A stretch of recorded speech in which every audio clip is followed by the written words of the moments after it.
welcome to The Mummy's Tomb 1942 movie review. And I could not find a budget or the box office prices for this one. I searched it up, guys. I just couldn't find it nowhere. I really do like looking those up because it amazes me on how much they make from the box office sometimes. And if you guys have found where how much it was for the budget or how much they made in the box office, just let me know in the comments below. That would be awesome, guys. I appreciate that. The director of this film is Harold Young. He's worked on such films as Machine Gun Mama in 1944, Sabotage in 1939, The Frozen Ghost in 1945, and so much more, guys. It seems like he made a lot of spy films, and I'm going to have to check those out. Those look pretty good.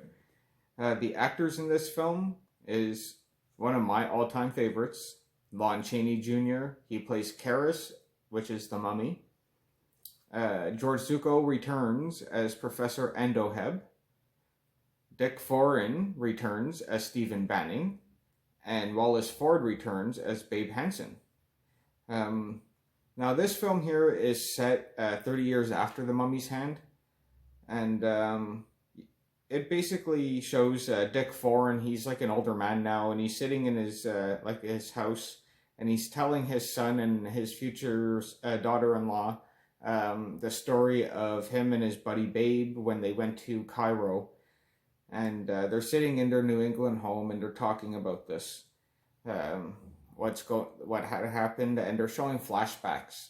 Now, during these flashbacks, I thought was pretty cool because they're showing kind of scenes that didn't exist in The Mummy's Hand. It was like fresh scenes, and I thought that was pretty cool. Also, they still had that little bit of comedic tension. Dick Foran and Wallace Ford as Stephen Banning and Babe Hansen there. They still had that funny connection. Not much. They didn't have a big scene together. They didn't have many flashbacks. But yeah, they still had that, which I thought was great because I really enjoyed that in The Mummy's Hand.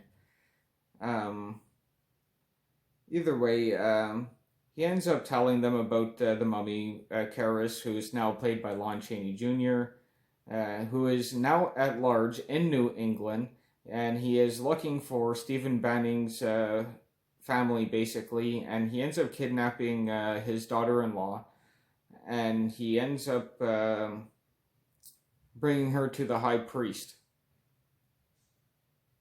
So I'm gonna kind of leave it there, guys, because I don't want to spoil it if you guys haven't seen it. And either way, the music score for this film was actually really good. I thought it was a little better than The Mummy's Hand. They did it very, very well, I found.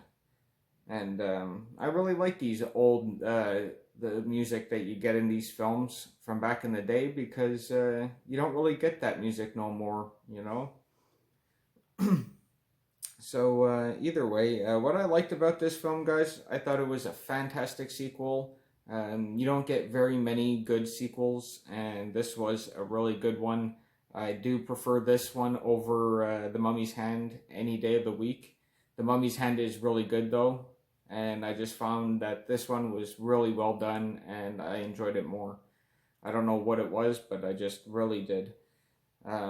Another thing I did enjoy about this film was that they did bring back some of the actors from The Mummy's Hand, George Zucco, Dick Foran, and Wallace Ford. They played their parts well again. And also, Lon Chaney Jr., anything that he's in is worth a watch, guys. He is one of my all-time favorites, like I said. I love him as all kinds of monsters.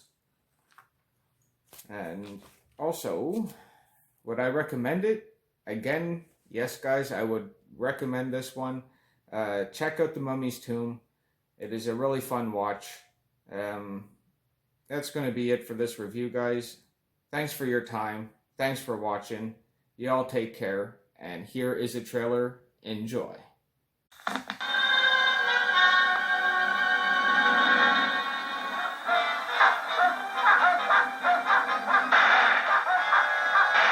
Spawned from the depths of doom comes the most fearful evil monster of the ages, to strike with paralyzing terror the despoilers of ancient tombs. Here is new horror, by the master of menace, Lon Chaney as the Mummy, with Dick Foran, John Hubbard, Ellis Knox, George Zuko, Wallace Ford, Turon Bay, in The Mummy's Tomb.